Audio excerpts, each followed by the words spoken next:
want to get into the philosophy of grappling a little bit more with you, because I've played with the idea that striking is a very fluid thing and you're kind of feeling things as you're going, whereas grappling, it's like you're following an order of operations. It's more like doing a math problem when you're grappling. Now, do you disagree with me on this? Am I wrong here? You tell me. You're the expert.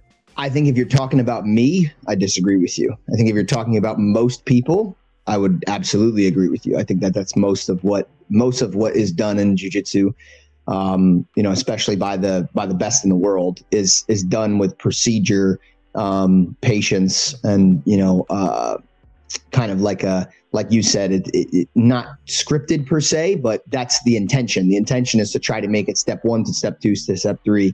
Not as much typically you're eliminating as much chaos as possible for most people when they're doing jiu-jitsu.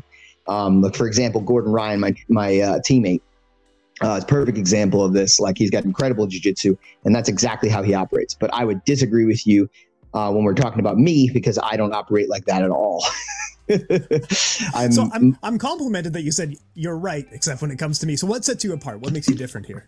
Yeah, I mean, I'm sure there's other guys too, but for me, like I had just mentioned this, like I thrive in the chaos. Like this is the whole point of what I do, is I want to create chaotic situations when you are off balance or you're unaware or you're dealing with whatever threat that I just posed to you. Then I'm going to find my opportunity to strike and submit, and that's the kind of the way that I've always approached jiu-jitsu, is I want to create some sort of chaotic situation for my training partner or my opponent.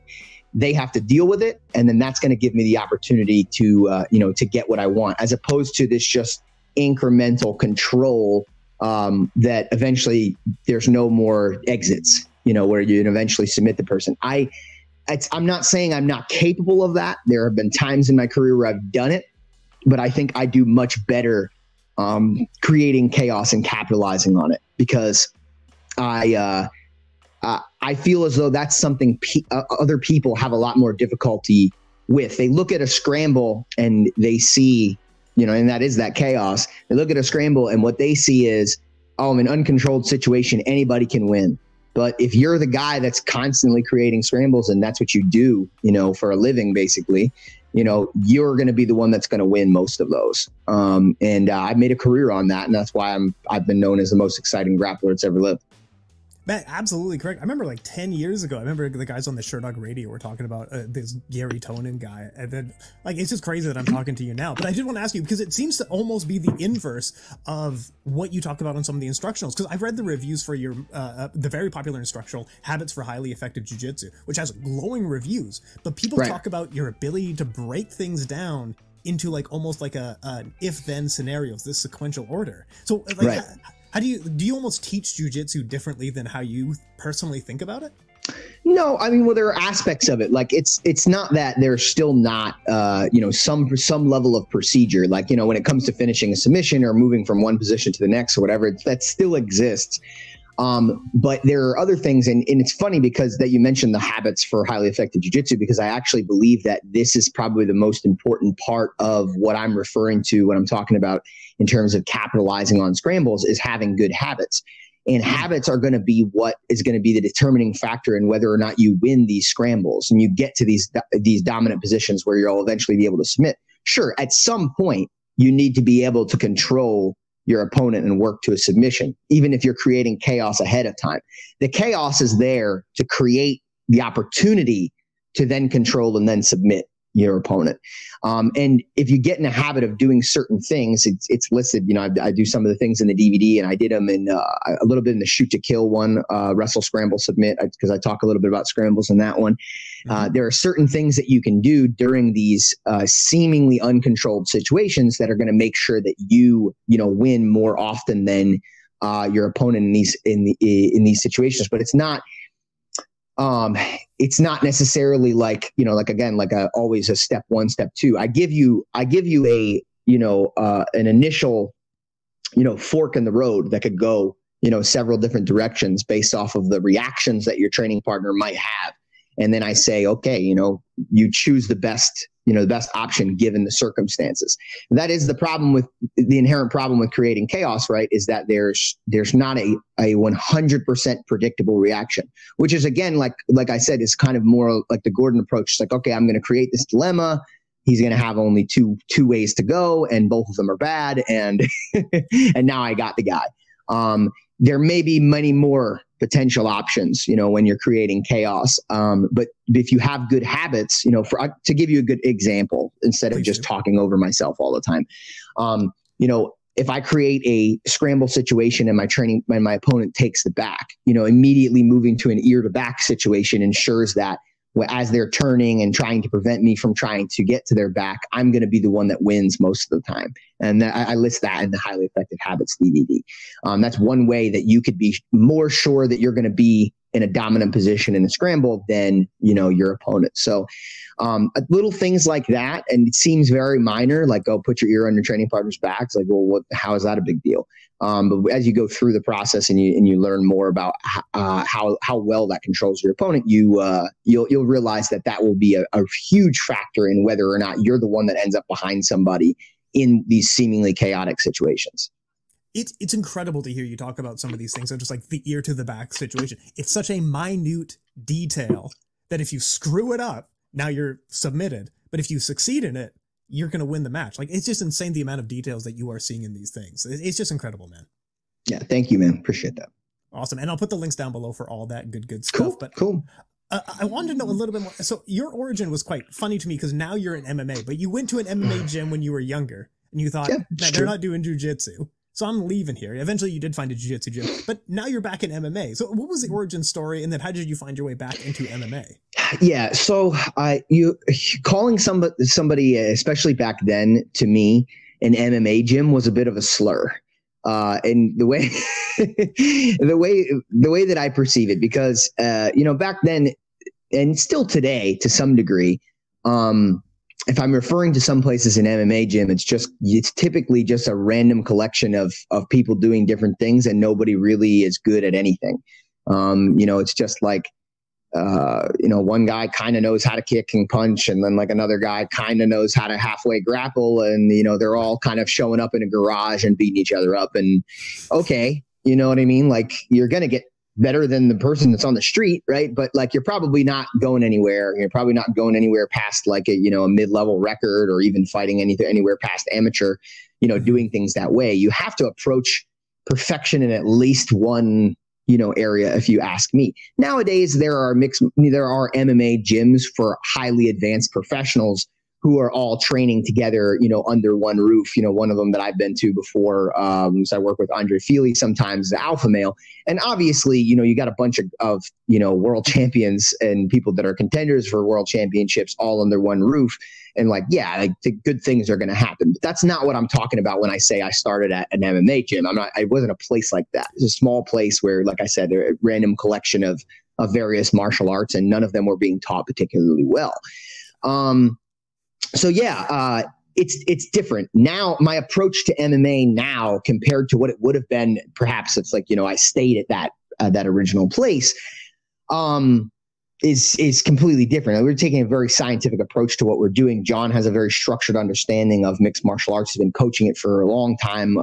He's been George St. Pierre's coach, since pretty much the beginning of his career, mostly grappling emphasis. But as he'd been coaching him, he learned more and more about mixed martial arts and saw and had to pay attention to different athletes. And he's got a wealth of knowledge in that area. And so, yeah, I jumped over to mixed martial arts, but I'm still, one of the best grapplers in the world. And that's what helps me win these fights.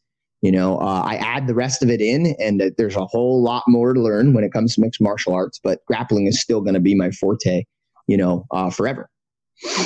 Awesome to hear. And we will get to the one fights in just 1 second. ADCC 2024. 2 questions for you. You're going, and why is it in Las Vegas? What's going on here?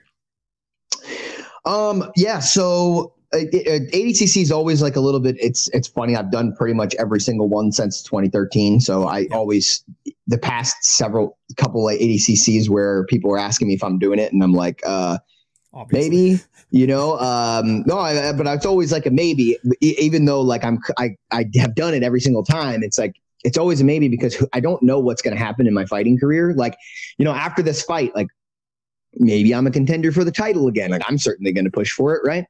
And it's like, well, if I'm in the middle of, fighting for a title or defending a title or, fighting somebody that I find to be important or whatever the case may be at the time when ADCC rolls around, like it's just got to take a back seat. It's just not going to be the priority. Fighting is going to be the priority in that instance. So it really depends on what's happening in my fighting career at the time the ADCC rolls around. I love to participate. I'm active in grappling. I grapple every single day, but it's just, I can't make any guarantees. So I feel the need to always have the disclaimer, like maybe I'll be there, maybe I won't. Maybe it adds a little bit of randomness. Maybe everybody just laughs at me when I say that, and they just know that I'm going to be there. But why is it in Vegas? Man, I mean, I think that the last one being in Vegas was like a really exciting thing. They moved it to an even bigger arena. I think it was the first time I felt like jiu-jitsu was a spectacle. Really, in my career, and I know I grappled for one, so in a certain regard, like that was a spectacle. There's a lot more fans, and it's in an arena, and it's all these sorts of things. But the difference is like the show that was put on was for mixed martial arts, and I was back then, especially the grappling wasn't their thing. They pushed me into the show. It didn't make me feel like everybody showed up to see me grapple. You know what I mean? Even if everybody, people tuned in or whatever the case may be. Maybe that was the case, but that's not the feeling. Like the feeling that you get from that show in ADCC, the last one that they did in Vegas, was like, man, everybody is here to see the best grapplers in the world, do their thing, and they love it. And man, you couldn't walk around the arena if you were participating in the show without like having a line of people try to, take photos with you and stuff. It was the first I'd ever experienced anything like that. Prior, like, sure, people take photos. I go to a jiu-jitsu tournament or whatever, but it's all like, here and there. And, people know who you are, but it's just not, it wasn't the same. It felt like being swarmed by fans the same way that a singer would, or, somebody part of a rock band or whatever the case. Like I tried to have some donuts with a friend somewhere in the arena. I couldn't do it. It was impossible. Couldn't do it. They'd just be a line of, I would tell people wait a minute, I'm trying to, do something with a friend. And before you know it, there's a line of 20 people. And it's like, oh, like I can't, so I had to hide. I had to hide from people. Right. So it's a different thing, man. And it's really exciting. The direction that grappling is going. It's really cool that's where we're at now. It's like, essentially the best grapplers in the world, are to some degree celebrities, which is really cool.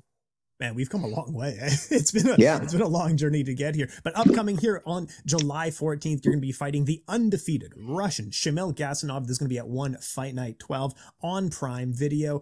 Undefeated. He has a grappling base. What do you think? What do you make of the matchup? Man, I love the matchup. He's undefeated. Love to give him his first loss. That's a great opportunity. And he's one of the like Dagestani Russian wrestler type guys who, are dominating MMA right now. So it's an exciting opportunity to try to be one of the guys that is able to shut that down, and I think that'll be I'll be making history by doing that. But I think that I think it's cool, man. Honestly, as much as like we would like to peg him as a wrestler, like and say just like, oh yeah, this is like a tough wrestler, whatever the case may be. Tim, in my eyes, when I look at what he does, he's a jiu-jitsu guy. I mean, yeah, okay, he's more dominant in terms of the takedown aspects probably than the average jiu-jitsu guy would be. But his goal is to control and submit people. Make no mistake, this is what he's trying to do every single fight. That's how he wins. He wins by submission. The few fights that he has that go the decision, like, that's not on purpose. he didn't just, it's not because he wanted to test his striking out. It's not because he wanted to try to beat the guy up and then didn't knock him out. It's because he just wasn't able to get the submission. And that's who we're really dealing with here. So it's basically two jiu-jitsu guys fighting each other. If that makes it less exciting for people, I'm sorry, but that's the way, that's the way that I see it. And that's the way that I conceptualize it. So I'm preparing for, another me out there, and I think that favors me in terms of, My abilities to finish my opponent, him trying to finish me is only going to make it easier. And it's kind of what I said with Johnny Nunez, even though Johnny Nunez isn't a submission artist, because he's a grappler and he's looking to get attached to you the whole time. I just feel like there's going to be more opportunities to potentially submit. And there was very quickly, 2 minutes. It's not because he's not good. It's because I think that his game feeds into my game. I think he's a great mixed martial artist, but I think that, that kind of game mixed with mine is, as long as I'm on my game that day, you're going to have a tough day. Yeah. I interviewed Johnny before his fight with you. I felt a bit bad for him. But let me ask you, so Shamil Gasanov has gone on record and said on the ground with Garry Tonon, we are equal in skill. What do you think of that? What do you think of that statement he made? It's an interesting statement. I mean, he certainly hasn't proven it anywhere, right? And I don't say that in a disparaging way. Not that I care, but I don't say, just clarification wise, I don't say that in a disparaging way. But he's just not proven against the best grapplers in the world. Now in mixed martial arts grappling, it's a little bit different. But even in that regard, a little unproven still. Like, he's got an undefeated record. Trust me, that's an exceptional thing. Very, very difficult to maintain, as I know. I think anybody that is in double digits undefeated, like, there's something special about what this person is doing. They're doing a damn good job. However, I don't think that all of the fights that he's had to be undefeated have been against the best guys in the world. I think him stepping into one championship right now, he's starting to make his foray into fighting some of the better guys in the world. The last guy he fought is a credible mixed martial artist, and he was able to handily take him out with jiu-jitsu or wrestling, however you want to look at it, but he submitted the guy. That's like one of the first proofs I would have of, hey, I'm using, high level jiu-jitsu to win these fights. Right. And to be able to say something like you're on equal footing, with me in terms of on the ground. So I get it. I mean, I'm sure that makes, I'm sure in his own head, and he believes that, and he should, why, who's giving him a reason not to, That's right. He's walking through people and submitting at people left and right. I don't believe it to be true. I do believe it to be, in mixed martial arts grappling, I do think we're on much more equal footing than we would be in a straight up grappling match. And I think that's an obvious thing to say, but maybe I think some fans that don't really understand the sport fully might not understand that. They might just look at, oh yeah, Gary's a fucking incredible grappler, proven in multiple areas. And then this guy, yeah, he's winning MMA fights, but he's not proven in that regard. Like, Gary's just going to submit this guy. It's harder than that in MMA. It really is. And sometimes things come quick, like what happened in the Johnny Nunez fight, that's not to say it's an accident, but it is to say that, like, man, people can make it really difficult to submit them sometimes. And, somebody who does a good job controlling, it makes it hard, man. It's not an easy thing. It's not some, flippant thing to just be able to submit somebody under the context of, hey, we're fighting and you can knee me in the face, elbow me in the face, punch me in the, it's hard. It's not an easy thing. So I do think we're on more equal footing than we would be in a regular grappling match. And it'll be exciting to see how things match up, in the mixed martial arts. I would say cage, but actually this is in a ring. That's absolutely correct. All right, we've got 1 minute left here. So Garry Tonon, you're going to be fighting at One Fight Night 12 on Prime Video against Shamil Gasanov. This is going to be on July 14th. And then one last question for you. Like I said, 1 minute left. Who do you want next? We got Tankai, we got Ton Lee, we got the Ruo Tolo brothers. What do you want next? Yeah, whoever has the title at the given time, that's who I want next. But I've said this before, and I'll say it. I'll keep saying it and beating down the door until it happens. I want the championship because I know how it affects my paycheck. That's why I want the championship, and because it's obviously, like, it looks very good, in terms of credit and these sorts of things, in the public eye. But the biggest fight, the fight that I want and I've wanted for a long time, is the fight against Martin Nguyen. Because to me, that shows that I'm the best in the division, by beating somebody like him, because he's held multiple titles and did it for a very long time. And I look at him as the most seasoned and best guy in the division, regardless, of the fact that he's no longer holding the title. winning the title is one thing, but in my eyes, you have to win the title and beat Martin. If you don't do both of those things, you're not the best in the division yet in one championship. So I hope I get the title opportunity as soon as possible, but then immediately after that, let's do that Martin fight. All right, awesome stuff. Hugely appreciate your time. Best of luck in the upcoming match, and we'll talk to you soon, Garry. Yes, sir.